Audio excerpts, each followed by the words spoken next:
दोस्तों देखिए, ये हमारा लास्ट पार्ट है मुगल काल का। बिना समय बर्बाद किए हुए क्वेश्चंस लेते हैं। देखिए, प्लासी युद्ध का मैदान किस राज्य में है? आपको इसका आंसर बताना है। ठीक है, तो देखिए इसका आंसर है सी, पश्चिम बंगाल। जो दे रहा है बिल्कुल सही दे रहा है। देखिए, पश्चिम बंगाल में मुर्शिदाबाद एक जगह है, वहां से लगभग 22 किलोमीटर दूर पे क्या है, प्लासी का युद्ध मैदान है। किस स्टेट में है? तो पश्चिम बंगाल। इतना काफी है। चलिए नेक्स्ट क्वेश्चन।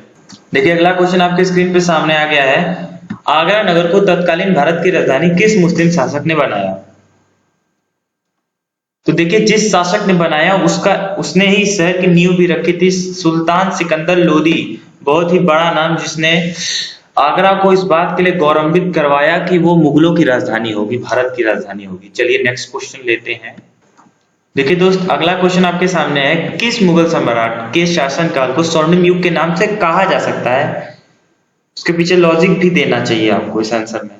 देखिए, कुछ लोग इसको ए भी बोलते हैं, लेकिन देखिए अकबर एक ऐसा राजा था जो धर्मनिरपेक्ष राजा था। वो भी एक अच्छा राजा था, लेकिन उसको मैं सेकंड नंबर दूंगा। पहला नंबर मैं किसे दूंगा? जहांगीर को। ठीक है, अब मैं ऐसा क्यों बोल रहा हूँ? सॉरी, डी आंसर, शाहजहां को, माफ करिएगा। ये रहा डी। ठीक है, अब मैं शाहजहां को क्यों कहूंगा? क्योंकि इनके शासनकाल में सुख, समृद्धि और संस्कृति तीनों डायमेंशंस में प्रोग्रेस हुआ। और इस तर्ज पे हम लोग ये कह सकते हैं कि मुगल काल का स्वर्ण युग किसके टाइम था? तो शाहजहां के टाइम ही था। चलिए नेक्स्ट क्वेश्चन लेते हैं हम लोग। बताना है अब आपको कि शाहजहां किस समय सिंहासन पर बैठा। ये क्वेश्चन है आपके सामने। ठीक है, ये देखिए, ये सब इस तरह के क्वेश्चन बहुत रेयर हैं।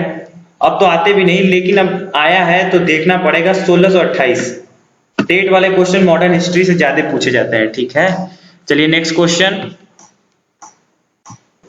देखिए, क्वेश्चन है आपका, मुगल सम्राट जहांगीर का मकबरा कहाँ है? उन्हीं के ऊपर लगातार क्वेश्चन, शाहजहां जहांगीर, इन्हीं के ऊपर क्वेश्चन चल रहा है इधर बीच। तो देखिए, ये कहाँ पे है? लखदी लाहौर दिया। ठीक है, लाहौर में इनकी जो बेगम थी नूरजहां जी, उन्हीं के देखरेख में इसका निर्माण कराया गया। ठीक है, चलिए नेक्स्ट क्वेश्चन लेते हैं आप दोस्त। देखिए, क्वेश्चन आपका सामने दीवाना टाइप का क्वेश्चन है। उस मुगल महारानी का नाम लिखिए जिनका नाम सभी मुगल फरमानों सिक्कों पर लिखा जाता था। ठीक है, तो ठीक है, तो अब आप अपना आंसर डिसाइड कर चुके हैं। आंसर इसका जो ए दे रहा है, नूरजहां। ठीक है, अब देखिए, जहांगीर नूरजहां के प्रेम में इस कदर दीवाना था जहांगीर कि अपने राज्य के हर एक काम में, चाहे वो भूमि अनुदान हो, ठीक है, चाहे कोई भी शाही फरमान हो, सिक्के हो, मतलब इन सब पर अगर राजा का नाम है तो उस पर रानी का भी नाम मतलब होना अनिवार्य हो गया था। ठीक है, वो धीरे धीरे, सही कहूं तो जो मुगल महारानी थी, वो अब नूरजहां जी वो हर जगह हस्तक्षेप करने लगी थी। ठीक है, राजपाट में। चलिए तो नेक्स्ट क्वेश्चन लेते हैं हम लोग, बहुत इंफॉर्मेशन है। देखिए, अगला क्वेश्चन है आपके सामने कि किस मुगल शासक ने अपनी डायरी में फूल, पत्ती और बगीचे का वर्णन किया? काफी बकवास क्वेश्चन, लेकिन अब आया हुआ है तो क्या किया जाए। मतलब ये कुछ भी करे तो सवाल है। तो देखिए, इसका आंसर क्या है? ए, बाबर ने बाबरनामा जो इसकी बुक थी उसमें इसका जिक्र किया था। ठीक है, उसने क्या किया था कि एक उद्यान का भी निर्माण कराया था आगरा में। चलिए नेक्स्ट क्वेश्चन लेते हैं हम लोग, बहुत है इतना। देखिए, तानसेन के ऊपर एक क्वेश्चन है कि अकबर के दरबारी बनने से पहले वो कहाँ थे, किसकी सेवा में थे? ठीक है, तो देखिए इसका आंसर सी है, राजा रामचंद्र। ठीक है, माफ करिएगा, गले में थोड़ी खराश है। देखिए, तानसेन जो थे वो पहले रीवा के जो अब ये देखिए, राजा रामचंद्र कहाँ के राजा थे? रीवा, जो रीवा रियासत थी वहां के ये राजा थे।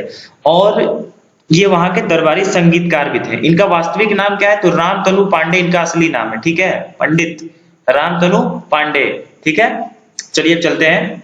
सतना के आसपास इनका जन्म हुआ था। सतना जो है ना एमपी में, वो उन्हीं के आसपास एक जगह है, वहीं पे इनका जन्म हुआ था। सतना आप बोल सकते हैं, इतना बहुत है। चलिए नेक्स्ट क्वेश्चन लेते हैं हम लोग। देखिए, एक फेमस क्वेश्चन आपके सामने, सुप्रसिद्ध संगीतज्ञ दत्त तानसेन और बैजू बावरा किसके शासनकाल में चरमतम सीमा पे थे? ठीक है, सुविख्यात। तो इसका आंसर दीजिए। देखिए, पता है तानसेन की वजह से आप बता सकते हैं कि अकबर है। ये क्या थे? पहली बात तो ये तीनों जो थे ये संगीतज्ञ थे अकबर के शासनकाल में, जिसमें तानसेन जी जो हैं वो क्या थे, अकबर के नौरत्नों में भी शामिल थे। चलिए नेक्स्ट क्वेश्चन लेते हैं। देखिए क्वेश्चन आपके सामने आ गया अगला कि सम्राट अकबर द्वारा किसको सीरी कलम की उपाधि प्रदान की गई। चार ऑप्शन है। देखिए बहुत बड़ा नाम है ये। अब्दुस्मत जो था उसको ये उपाधि दी थी सीरी कलम की। अब देखिए क्यों, क्योंकि अपने काल का ये बहुत ही बेस्ट पेंटर था, चित्रकार था, ठीक है। इससे अकबर इतना ज्यादा प्रभावित हुआ, अकबर इतने प्रभावित हुए कि उन्होंने अपनी राजधानी में जो टकसाल था उसका प्रभारी तक नियुक्त कर दिया। उसके बाद भी ये नहीं रुके, उसके बाद ये मुल्तान का दीवान घोषित कर दिए गए अकबर के द्वारा, ठीक है। तो अकबर की काफी इसके ऊपर जो है कि कृपा बरसी। चलिए नेक्स्ट क्वेश्चन लेते हैं। देखिए अगला क्वेश्चन आपके सामने आ गया, उस्ताद मयूर खां किसके शासन काल के प्रसिद्ध चित्रकार थे। पहली बात तो ये बता दूं कि मयूर खां उनका असली नाम नहीं था, उनको ये उपाधि मिली थी।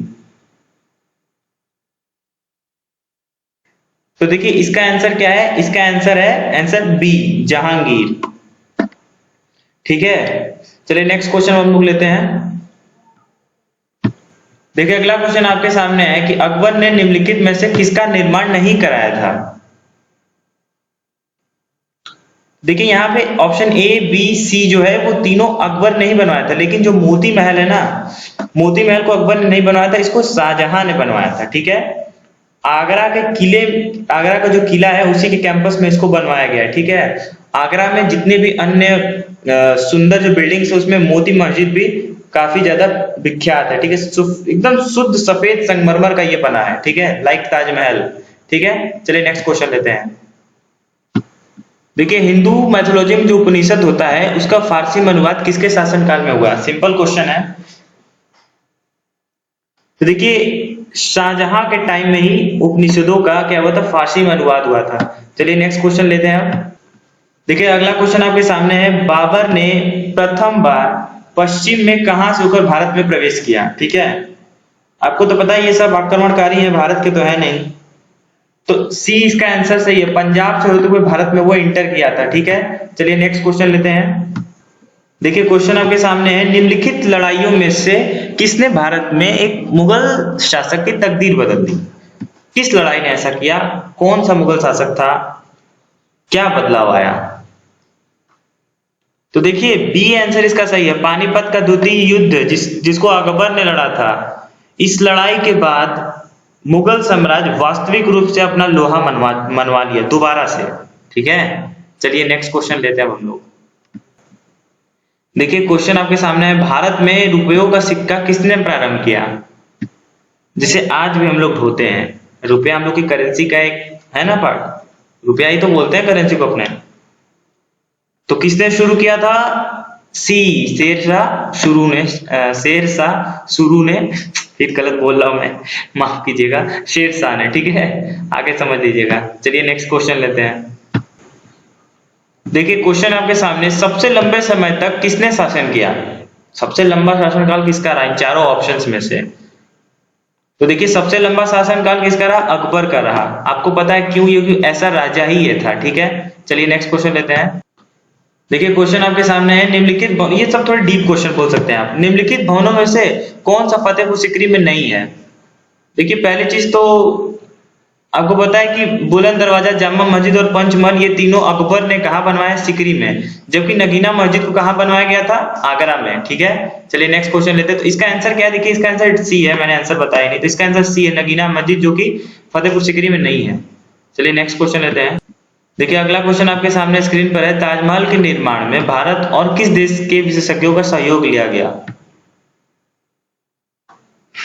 तो इसका आंसर जो बी दे रहा है, पारसी लोग जो थे, पर्शियंस या फिर फारस, इनका ही मदद लिया गया था। नेक्स्ट क्वेश्चन लेते हैं हम लोग। देखिए जंतर मंतर से एक क्वेश्चन है आपके सामने, जयपुर के राजा सवाई जैन सिंह, इसमें आपको ये भी पता चलता है कि जो सवाई जय सिंह हैं वो कहाँ के राजा हैं, तो जयपुर के, ठीक है। और यही जंतर मंतर का निर्माण कराए, 4 जंतर मंतर का निर्माण कराए थे। आपको बताना है कि इसमें से कौन सा ऐसा है जो नहीं है एक जगह पे, वही आपको बताना है। तो देखिए इसमें क्या था कि वो 4 जगह निर्माण कराए थे, दिल्ली, उज्जैन, जयपुर और मथुरा में, लेकिन कलकत्ता में कुछ भी ऐसा नहीं है, ठीक है। तो देखिए दिल्ली है ऑप्शन में, उज्जैन भी है, जयपुर भी है और मथुरा नहीं है, तो मथुरा की जगह कलकत्ता था और यही इसका सही आंसर है, ठीक है। चलिए नेक्स्ट क्वेश्चन लेते हैं। देखिए क्वेश्चन आपके सामने है, थोड़ा सोचने वाला क्वेश्चन है। अकबर को एक सच्चा महान प्रशासक के रूप में सिद्ध करने के लिए निम्नलिखित में से कौन सा कथन अति मुख्य है? चारों पे विचार करिए और फिर उत्तर दीजिए, मैं रुका हूं। तो देखिए अब आंसर देने की बारी है। देखिए आपको पता है कि अकबर एक ऐसा राजा था जो राष्ट्रवादी सोच रखता था। हर एक इंसान को वो ये भावना का महसूस ये इस भावना को महसूस कराता था कि वो एक देश का नागरिक है, एक ही देश का नागरिक है, ठीक है। तो इस हिसाब से ऑप्शन डी, उसने भारत को एक राष्ट्र के रूप में जोड़ने की कोशिश की, ठीक है। अखंड भारत निर्माण करने का एक प्रयास किया, ठीक है। अभी लास्ट क्वेश्चन आपके सामने है, निम्नलिखित में से कौन सा जोड़ा सही नहीं है? इसका आंसर बताइए। तो देखिए आप पुराना भी पढ़ चुके हैं। अमीर खुसरो जो सल्तनत काल था, उस काल में अलाउद्दीन खिलजी का ये दरबारी कवि था, ठीक है। जहांगीर के टाइम का नहीं है, ये सही है। तो आपको बात ये जमी, ठीक है। तो चलिए इस तरह से आपका इस पार्ट में भी हमने 21 क्वेश्चन टोटल लिए और इस तरह से आपका ये मुगल काल पूरा समाप्त होता है। देखिए दोस्तों, आपको इस बात को समझना होगा कि क्वेश्चंस रिपीट होते हैं और आपको इसको सिर्फ देखने मात्र से, क्वेश्चन आंसर है, देखने मात्र से आपको बहुत सारी चीजें याद रह जाती है। मैं सिर्फ क्वेश्चन आंसर ही नहीं कराता, साथ में अलग से डेटा भी देता हूं। अगर आप सही सही देखें तो आप एक वीडियो में कम से कम नहीं तो 50 क्वेश्चन लेके यहाँ से जाते हैं, ठीक है। तो दोस्त मैं फिर से बोलूंगा, अब अगर आपको हमारा काम अच्छा लगता है तब ही चैनल सब्सक्राइब करना, वरना मत करना दोस्त, मत करना, ठीक है। आपको जहां से कंटेंट रिलेवेंट मिले आप वहीं पे जाइए, ठीक है। चाहे मैं हूं चाहे कोई और, ठीक है। तो आशा करता हूं कि आपका दिन मंगलमय हो और अब की बार रेलवे फाड़ की ये जो सीरीज है वो इसी तरह चलती रहेगी। हम आपका साथ नहीं छोड़ेंगे। आप आपके पढ़ने के लिए ज्यादा दिन नहीं बचा है। चलिए, धन्यवाद।